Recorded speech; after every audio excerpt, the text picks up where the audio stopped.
स्वागत आहे नंदादीप लाईफस्टाईलमध्ये। आम्ही जेव्हा माझ्या माहेरून आमच्या घरी येत होतो त्या दिवशीचा ब्लॉग आहे हा।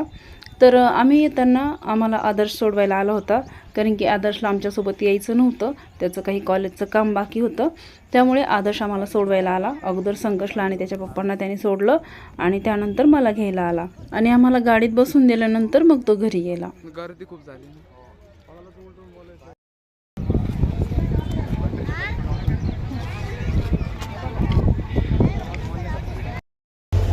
गाडी आली माग, इकडे इकडे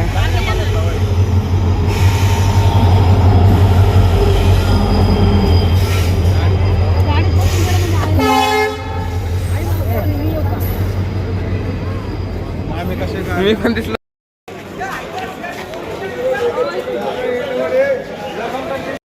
गाडी जाईल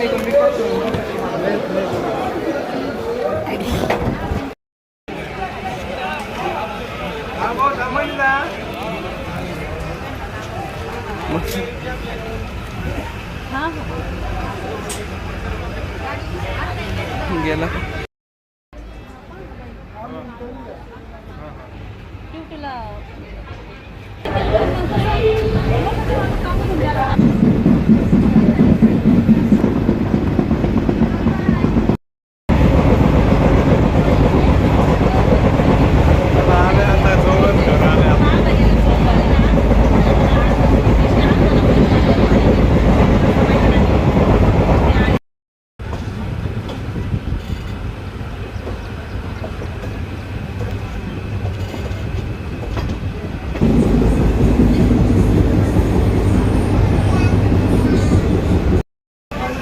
आला आपलं स्टेशन।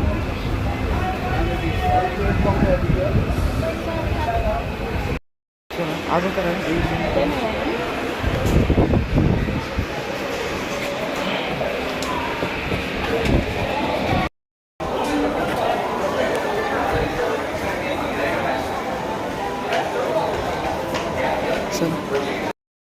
तर फ्रेंड्स, आता आम्ही घरी पोचलोय। एक साईडला बॅग इकडे तिकडे टेकून आता पहिलं फ्रेश होऊ। तर आज आम्ही आलेलो आहोत गावावरून घरी आणि आदर्श तिकडेच थांबलाय। संघर्ष, मी आणि संघर्षचे पप्पा आम्ही तिघेच जण आलेलो आहोत। तर हे आले छाटायसाठी झाड। तर आता आम्ही चाललेलो आहोत गार्डनमध्ये। गावावरून आल्यानंतर आम्ही थोडंसं फ्रेश झालो, जेवण वगैरे केले आणि थोडा आराम केला। थोडंसं थकल्यासारखं होतं प्रवासातून आल्यानंतर, आणि तिकडून आल्यानंतर करमत पण नाही, थोडंसं बोर होतं। तर त्यामुळे आम्ही काही पुढे ब्लॉग कंटिन्यू केला नाही ब्लॉग।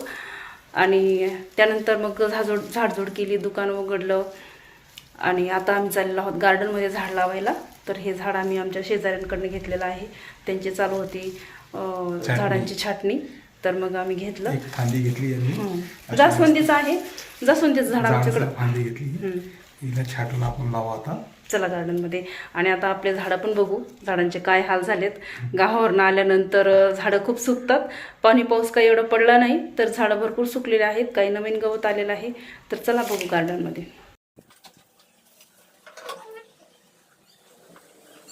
आम्ही गावाला गेलो तेव्हा जास्त पाऊस झाला नव्हता, थोडाफार पाऊस पडला असेल, त्यामुळे कंपाऊंडमध्ये गवत आलेलं आहे किंवा मग कंपाऊंडमधले झाडंसुद्धा हिरवेगार झालेले आहेत।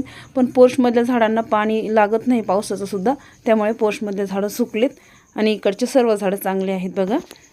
आणि इथे एक लिंबाचं झाड होतं, तर ते आपोआपच सुकले। सर्व झाडं आजूबाजूचे चांगले आहेत, पण लिंबाचं झाड आहे, कडुलिंबाचं झाड आम्ही लावलं होतं, खूप उंच गेलं होतं ते, पण काय माहीत काय झालं, ते अचानकच वाळून गेलं, पूर्ण पानं वगैरे सुकलेत बघा। इकडे हे जास्वंदीच्या झाडाची जी फांदी आहे घेतलेली आम्ही, तर ती कट करून देत आहेत। जर पावसाळ्यामध्ये लावले तर पटकन झाडं लागतात, त्यामुळे आम्ही आत्ता घेतलेली आहे जास्वंदी झाडाची फांदी। त्यांनी फांदी कट करून दिली आणि मी ज्या काही रिकाम्या कुंड्या होत्या त्या कुंड्यांमध्ये लावली। त्यानंतर सर्व झाडांना पाणी मारलं। पोर्शमधल्या सर्व झाडांना पाणी मारून झाल्यानंतर आम्ही गेलो टेरिसवर। तर टेरिसवरचे झाडं खूप छान होते, जास्त काही सुकलेले नव्हते।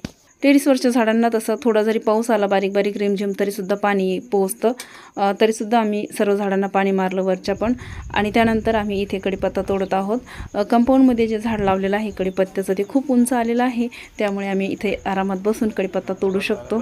कडीपत्ता खूप छान हिरवागार लसलशीत होता, तर त्यामुळे आम्ही कडीपत्ता तोडला.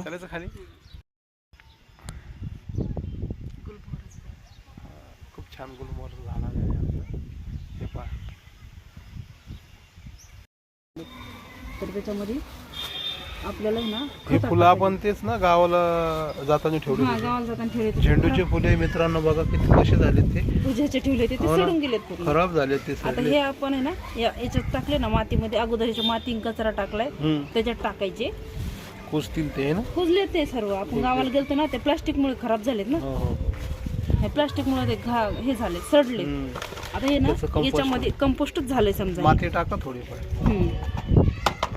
याच्यात टाकायची माती. करवंटीनं टाका. हे काय इथं हे बी टाका ना गावरे. ते काय गौरीचे टाका त्याच्यामध्ये. थांब थांब.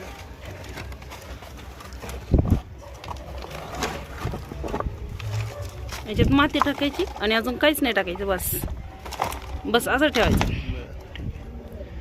एक साईडला ठेव. याला काहीच होत नाही, नंतर वास येणार नाही, काही नाही. आता वास येत होता फुलांचा, पण मग माती टाकल्यानंतर कॅरी बॅग प्लास्टिकची खाली ती कचऱ्यामध्ये टाकू ना. अजून माती टाकते. बस खाली बसून नाही. तसं आमच्याकडे भरपूर खत असते बघा. अजिबात खराब होत नाही, सडत नाही.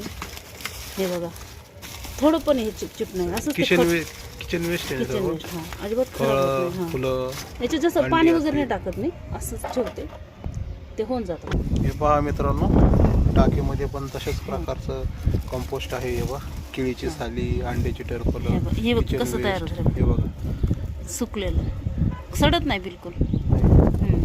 त्याच्याने झाडं चांगले झाडं येतात, खूप झाडं आलेले पण आहेत. येतात त्याला आता आपण गावाला गेलो होतो तेवढ्यात खूप आलेत झाडं. सर्व झाडांना पाणी वगैरे मारून झालं. जाता जाता थोडासा कडीपत्ता तोडला. त्यानंतर आम्ही थोडंसं टेरेसवर बसलो, कारण की सायंकाळच्या वेळेला टेरेसवर खूप छान वाटतं. खूप छान पक्ष्यांचा चिवचिवाट चालू होता. तर आजच्या ब्लॉगमध्ये इतकाच. ब्लॉग आवडला असेल तर लाईक करा, चॅनलला सबस्क्राईब करा आणि बेल आयकॉन दाबायला विसरू नका. पुन्हा भेटूया अशाच एका नवीन ब्लॉगसोबत नंदादीप लाईफस्टाईलमध्ये. तोपर्यंत बाय बाय.